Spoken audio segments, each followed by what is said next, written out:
So my name is Manuel Calavera. I'm a professional development specialist here at the Illinois Student Assistance Commission, ISAC. This webinar is on the financial aid application completion initiative. Before I begin, I do have a few housekeeping items. So this session is already being recorded. We're going to share it on our YouTube page. And if you have any trouble hearing me, you can switch audio. If you're having issues with your computer, you can always have WebEx call your phone number. You can dial in that way. Feel free to ask questions. Feel free to ask questions throughout the webinar.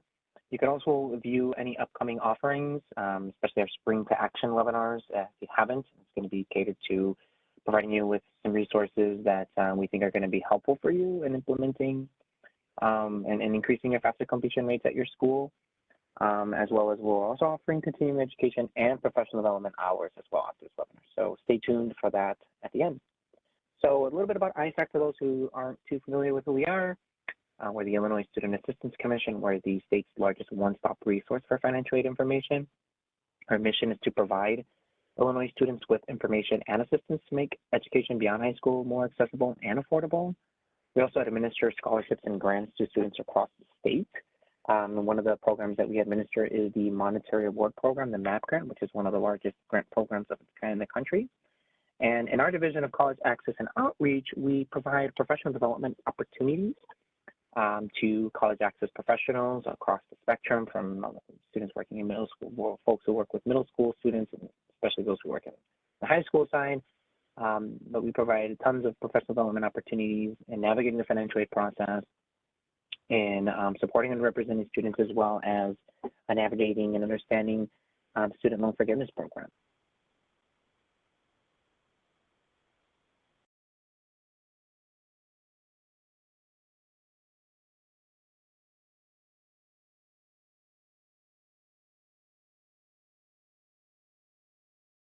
Manny, I think you double muted yourself again. Well, it wasn't trying to be a mystery of what we're going to talk about, so thanks for catching me on that. So two things we're going to talk about: the Illinois Financial Application Graduation Requirement, also known as the FAFSA Graduation Requirement, and well as the Financial Aid Application Completion Initiative. So let's get started. So the Universal FAFSA, which stands for Free Application for Federal Student Aid completion policy, began with Louisiana. We were the first state to do it. So Illinois became the second state to adopt the policy. And since Illinois and Louisiana have done it, 10 other states have joined and have their own sort of version of that policy, which is going to depend on each state. So ours took effect in the 2020 and 21 school year. So yes, right in the middle of the pandemic year. And a fun fact, that when states were experiencing double-digit decreases in FAFSA completions, Illinois was the only state to experience a positive increase. And so that was a great thing to have, as well as in 21 to 22 school year as well. And so before our policy took effect, our completion rate was in the 60% range. We were always a top 10 state. We are a top 5 state now. So that's great. And another thing to kind of note that FAFSA completion rates in Illinois start off very, very strong. But with the FAFSA completion rate, completion requirement now, we're staying in top 5 much longer throughout the cycle. So what is this requirement, especially for someone who is relatively new?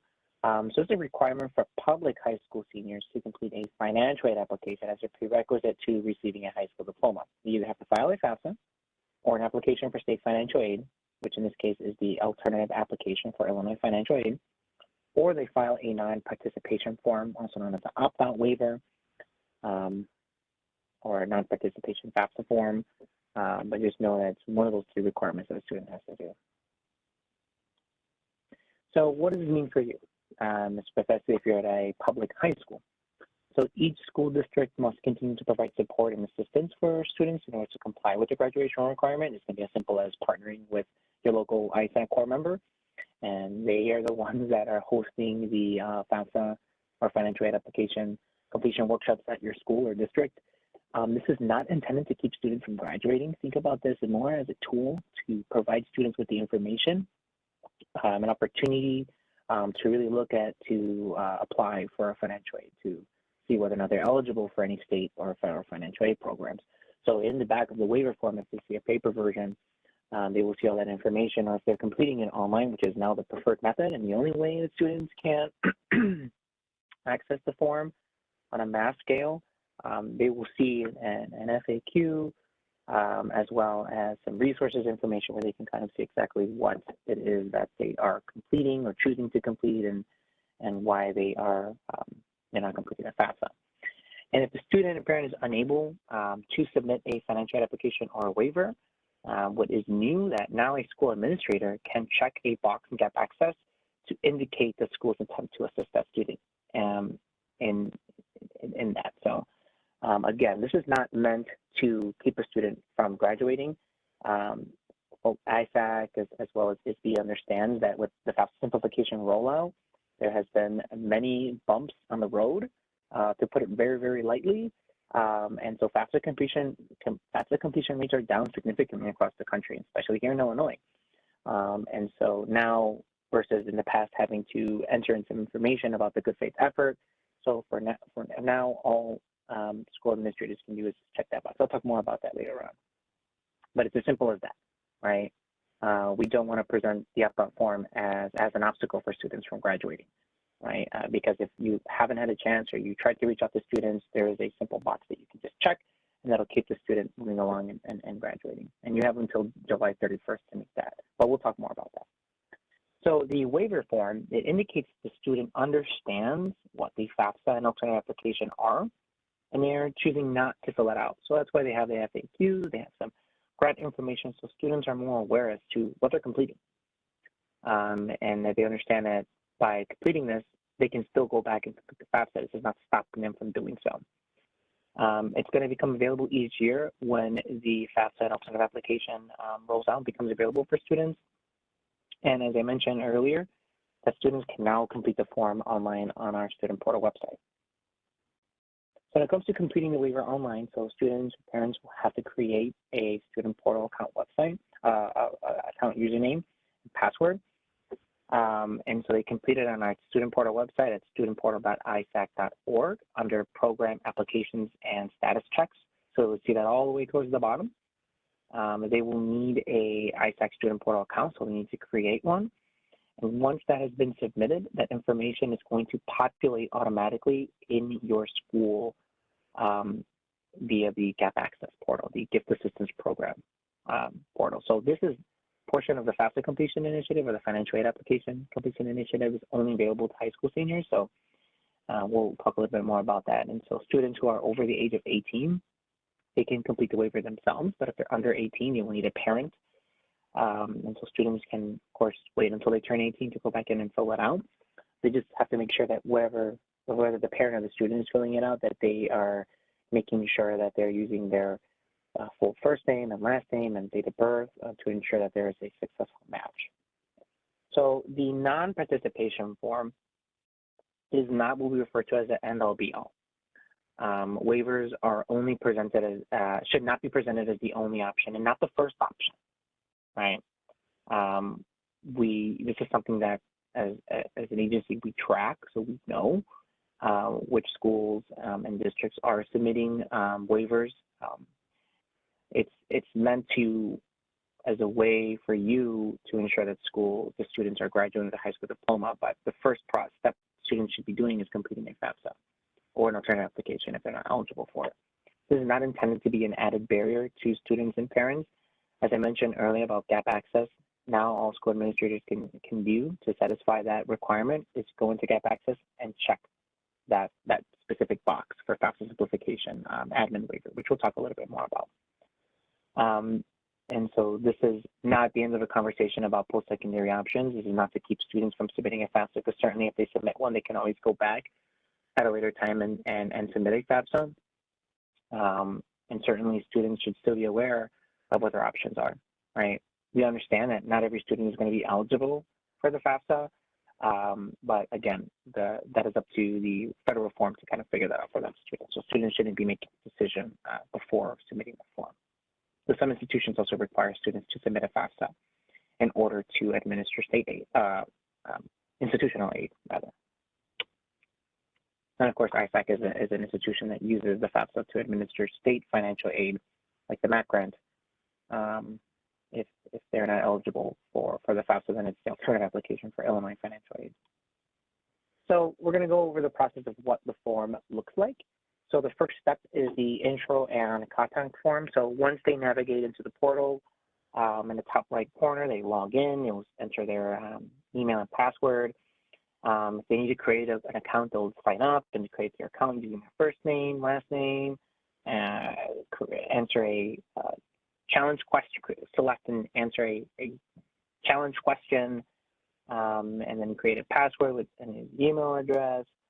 And so the important thing to note is when you get to the stage, they need to find the non-participation form and scroll down and select the appropriate year. So this is the 23-24 financial application non-participation form. So understand that, of course, for FAFSA, we're doing 24-25. This is going by academic year. And so the years aren't going to match. Because, again, we're talking about academic year. And so 24-25 is the year in which they're requesting financial aid when they are an incoming freshman.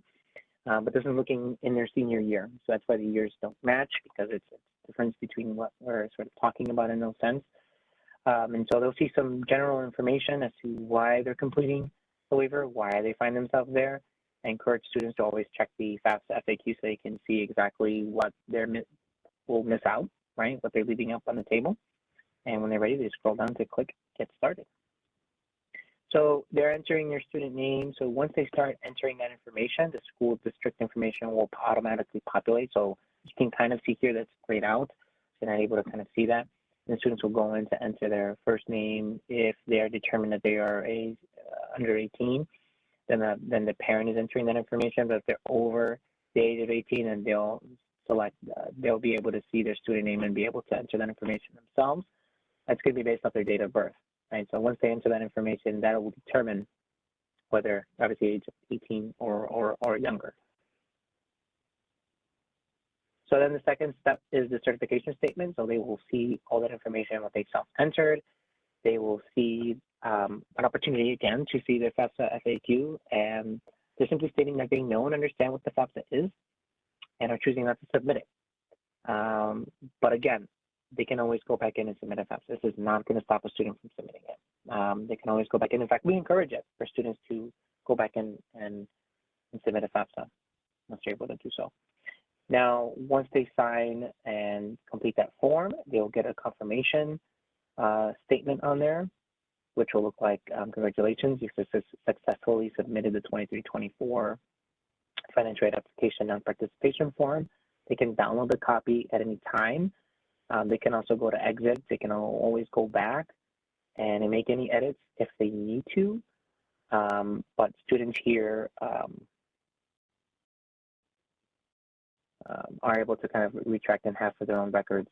And for schools who are part of Gap Access, will automatically see a waiver populate in the student's information, as long as everything gets matched correctly. So once the student returns to the homepage, they can manage their submissions. If they need to make any edits, which we'll talk a little bit more about in the next slide, they can do so. But it'll tell them, welcome back. If they need to make any manage their submissions right here, and then click and they can make any edits to that. But if they have any questions, they can always call the ISAC call center or send an email to student services, specifically for questions related to the waiver form. So when it comes to managing submissions, so once a form has been submitted through the student portal, it has to match the student's information that we have on Gap Access that for public schools we get automatically from ISB. So it has to match first name, last name, date of birth. And so all that has to match what the school has and what we have on Gap Access. So essentially that's what is the same, right? What we're populating automatically for public schools is what we get from ISB. So schools aren't able to, public schools are no longer able to upload, and it's been like this for a couple of years now, are no longer able to go in and mass upload files. They can add and delete students. That function of uploading is only available to private high schools because we don't have rosters from ISB for you, so you have to manually update that. So all that has to match. So if something's not matching, if you're working with the student and you know they submitted a waiver, have them go back in there and make sure everything kind of is correct. Because if situation like myself, you can see on the panelist name, I have Manny, and I enter that information, but my name is Manuel, it's not going to match. And so it's important to have that. So let's talk a little bit about the Financial Aid Application Completion Initiative tool now, its functionality. So when it comes to utilizing this initiative, so this allows you to have access to the data, which we really think is going to help make your work with students much easier, because you'll be able to track students who have completed a financial aid application or a non-participation form. So if you see students who you know that would qualify for MAP and Pell and they haven't submitted a FAFSA, but they submitted a waiver, you can work with them and say, hey, notice you submitted a waiver. Let's see what's going on. Why did you submit that waiver? Right? Or you can identify students flat out that haven't completed a financial aid application and non-participation form. So you can specifically develop targeted programming initiatives at your school or district to target those students. You can also identify students who may need additional assistance with the application. Maybe they filed their FAFSA, but you notice an SAI was not generated, right? And so you can go back and check the questions to see how they answered them, or maybe they're missing signatures, or there's still some key information that's missing.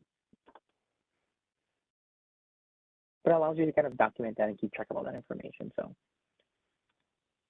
now, when it comes to managing that data matching, so as I mentioned, ISB provides ISAC with the your public school class roster data.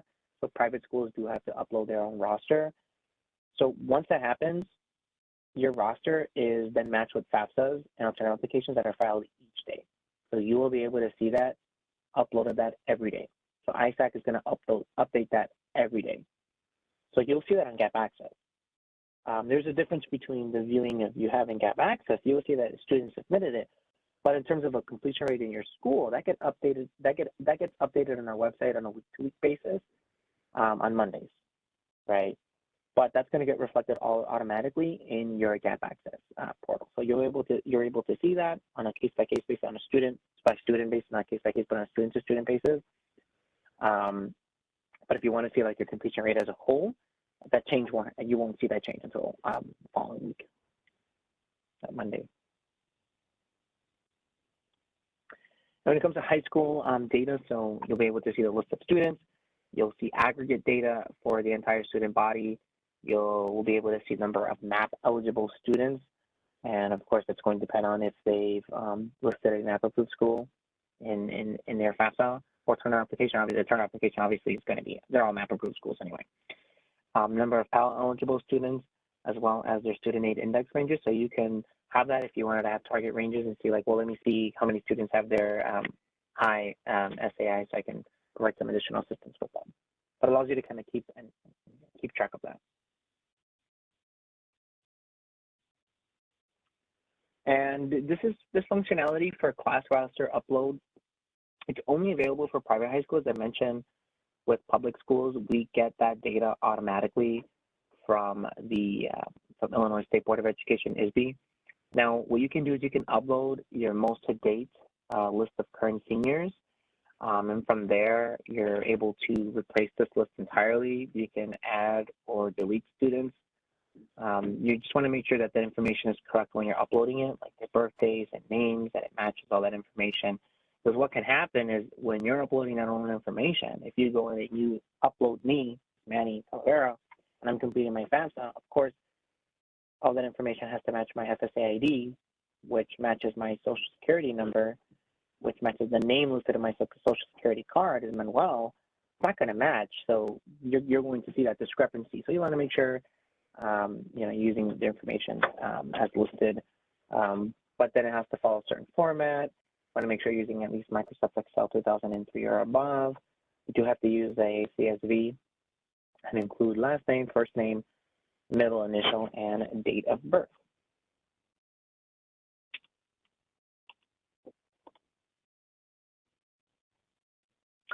And then some details screen here in Gap Access. So this has all the information once you get to the school details page.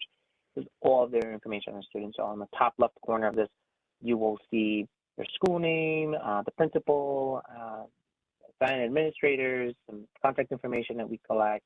All that is listed on there. So here you can see the select button, the opt-out waiver, the paper waiver completed, the admin waiver, FAFSA simplification, last name, first name, middle initial if they have one, their date of birth, their FAFSA completion status, the FAFSA initial receive date, as well as MAP eligibility.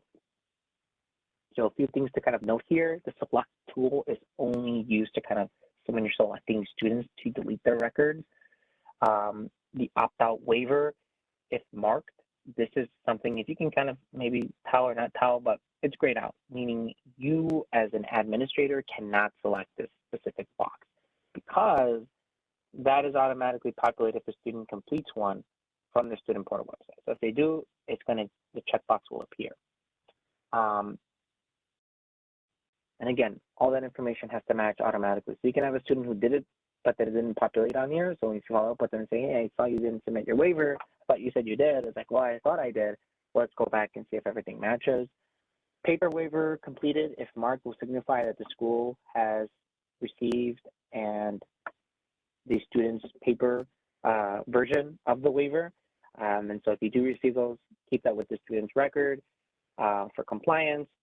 A student can still always go back in and do the FAFSA. We'll talk a little bit about that. And the new feature that was added recently, about like 2 weeks ago now, is the admin waiver FAFSA simplification checkbox.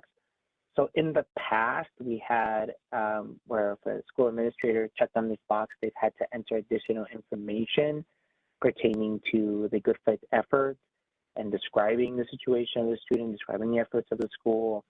But because of the FAFSA simplification rollout, as tumultuous as it's been, schools now can go in there, administrators, and just check that box to signify that I tried getting a student, I checked that box, we weren't able to get that waiver from that student. They weren't able to submit a FAFSA.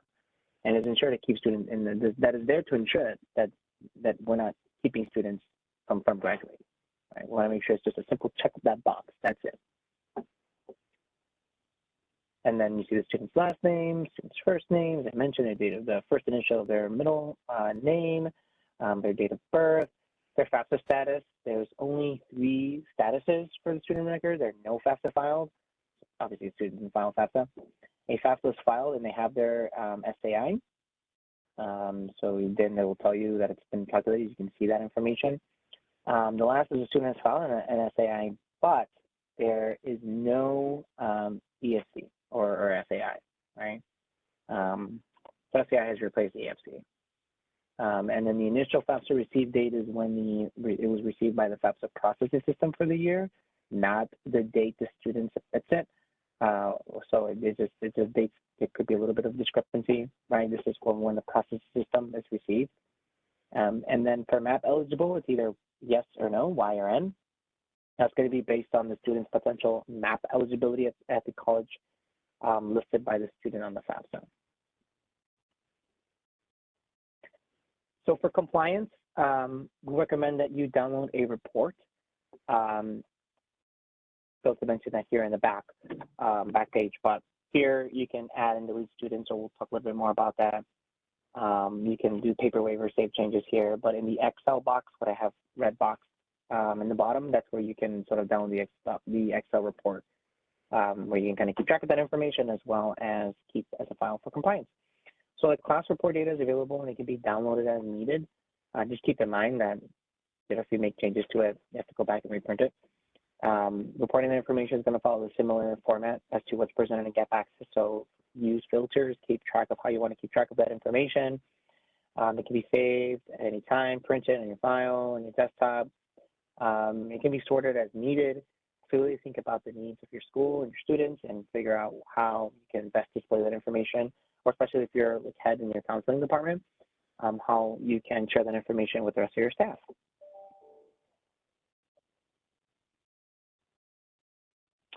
So the add and delete functionality, so you can go in and edit the student's name and date of birth. We recommend that you go on a student-by-student basis and not select and not try to delete multiple students at a time. to avoid making mistakes. So once you select that student, you add the student, just make sure you add their first name, last name, date of birth, and again, make sure all that information matches and you're not using nicknames or anything like that. But once you delete a student, it's going to populate automatically and you won't see that student anymore. But keep in mind for the financial aid application completion initiative, that will take that Monday for it to populate on there for your percentage to see that change. So we talked a little bit about this already, but what happens if your application or your waiver is not showing as completed, right? You're seeing a discrepancy on file. So put the slide together to kind of keep track of all that information so that if you need to make a change, you can make that change. Because it's going to depend on the timing of when the application or waiver was submitted. So if the name doesn't match, or you know you've worked with the student to do that and it's not coming up, check to see if the name, first name, last name have been switched. If they filed the wrong application years, I mentioned this is the 24-25 years, so at any given time, like there are two FAFSAs available, like student can still submit a 23-24 FAFSA if they wanted to, and they will see an EFC generated. So that's why in Gap Access, they may still see that information, EFC or SAI, but down the road, it's just going to be SAI. Because after 24-25, that's the FAFSA certification rollout year. That's the 25-26 FAFSA will be available when the 24-25 is, and they're all going to be generating SAI. You won't see that discrepancy anymore. Changes between EFC and SAI. They may have entered a middle initial and they don't have one. They might be entered a suffix. I know for me that's always been an issue for me because I'm Manuel Talavera, technically the third, but legally I'm not. It doesn't show on my social security number, but my dad's name is Manuel Talavera. My grandpa's name is Manuel Talavera. Even my son's name is Manuel Talavera, but he's not the fourth, right? I'm not the third. So I used to do that a lot, and I used to get in trouble by things because they would not show up. Like I would do things, and so that's one thing to kind of be mindful of, right? Using a hyphenated name, entering a wrong date of birth or a wrong high school in the FAFSA. So some of these are pretty easy changes or edits. I've worked with students in the past who I know they should be Pell eligible and they weren't, so I go back to see how they answer their question about their college enrollment status, and some of them say they already graduated and had bachelor's degree and working on master's degrees. So I was like, okay, let's check that let's change that because I know right now you're not working on a master's degree, right? Because students don't know the difference between undergrad and graduate. You're graduating, you're like, well, yeah, I'm graduating high school, so I'm a graduate student, right? But that's not the case. So when it comes to Gap Access portal sign up, so your school principal has to sign up if you're not signed up already. So this specific feature is only available to high school. So your principal has to sign up.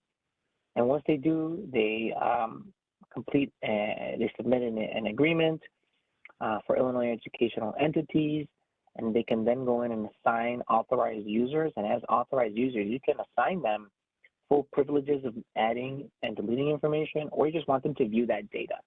Right, all depending on the principal as to how much control you want to give the folks that you want to review or receive this data. And so the process for signing up and the two-step verification process has become much more simpler. And once all that steps have been completed, you can go in and have access to your student data. If you have any questions, if you want to know how to enroll, you can reach out to our ISAC school services at 866-247-2172 or isac.schoolservices, one word, at illinois.gov. And so in the past, we had our contact as Mary Lewis, but she has since retired. So right now, it's being administered under our school services. So we have the phone number here on this slide as well as the email address on there if you need it. So with our Recognition of Excellence Award, so this has been rolled out. So you should be able to see your school on our main page for FAFSA. So I have the web link down below. So to recognize the efforts that, your efforts really, when working with students completing the financial aid form, we have a set of awards. So recognition is going to be based off your school's financial aid application completion rates. So I have the percentages on the next slide. And it's going to be based off your school roster that were provided in either if you're a public school, that we're taking that directly from ISB, and your class roster upload, so for private schools. So if you are a private high school, you do have to upload at least one roster from December 2023 through July 1st of of July 31st of 2024, because that is when compliance, that's when the compliance period ends, July 31st of 2024. So when it comes to financial and application completion performance metrics, so on here, if schools will receive one of the following designations if they surpassed at least 65%. So if you surpass at least 65% of FAFSA completion at your school, you'll get designation of a bronze medal. If you're past 75%, you'll see that silver. If you pass 85%, you'll see gold. And if you're at or past 95%, you're at platinum. So I know I said if you're over, of course I have the over and equal sign. So bronze over and equal 65, silver over and equal 75, gold over and equal 85, and platinum over and equal 95. So schools can track their progress. They can compare themselves to other schools. Keep in mind, this is updated on a week-to-week basis. So you may see something like, wait a minute, I deleted some students and I got some new students, so my number's not matching. Just give it another week and you'll be able to see that. You can also hit this little hamburger menu next to financial aid applications toward the middle of this page on the left side. And you can track different years. You can track by district, by city, so you can give yourself more control over what you want to see and how you want to see that information. So then we have, that does it for the content of this presentation. I do have some resources that I want to share with you all. So first I want to talk about our First Generation Scholars Network. And so this is a resource that we have for students who are first in their family to go to college. So we have resources we can connect them to a core member who themselves were a first generation mentor, connect them to different programs across the state at institutions that have a first generation student program. All these services are free, just have different check-in events and different things that we'll be doing throughout the state for that student. Then we have the FAFSA Communication Toolkit, and this is for schools. If you need some assistance in developing like flyers or anything like that, you can use our free resources. We have them in Spanish, have them in English. All you have to do is just edit that information so you can use that as you see fit.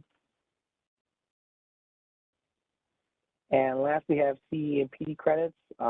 So my colleague will be posting the link on the chat pretty soon, but to access that, use the link and indicate whether you want to receive CE or PD hours or you're just providing feedback.